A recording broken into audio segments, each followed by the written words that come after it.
बारह बारिसवा शिव गुरु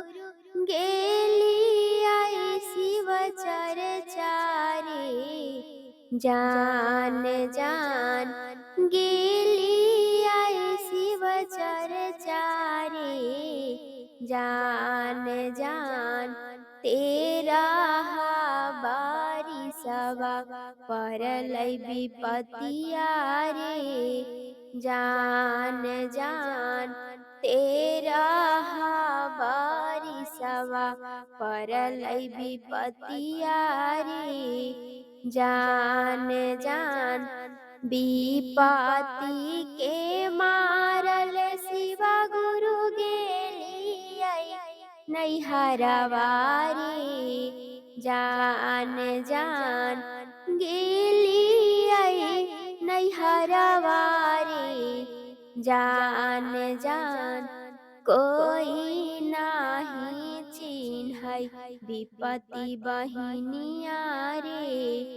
जान जान कोई नाही चिन्है विपत्ति बहिनिया रे जान जान दुआरे पे बैठल हाथिन बड़ा का भैया रे जान जान बड़ा का भैया रे जान जान विपतल बहिनिया लगली दुआरिया रे जान जान विपतल बहिनिया लगली दुआरिया रे जान जान हमें नाही चिन्हियोगे बहिनी विपतल बहिनिया रे जान जान हमें नाही चिन्हियोगे बहिनी विपतल बहिनिया रे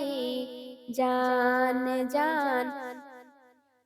जान जाके बैठू भौजी माँ लकिनिया रे जान जान जाके बैठू भौजी माँ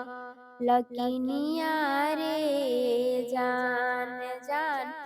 बैठल रसोइया मोरा बड़की भौजैया रे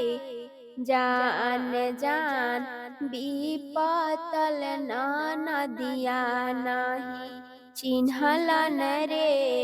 जान जान विपतल नदिया नाही चिन्हलन रे जान जान जाके बैठू ननदो माई के चरनिया रे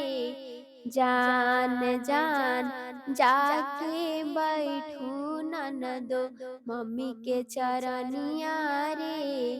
जान जान हमें नाही चिन्हिवा ननदो विपतल रे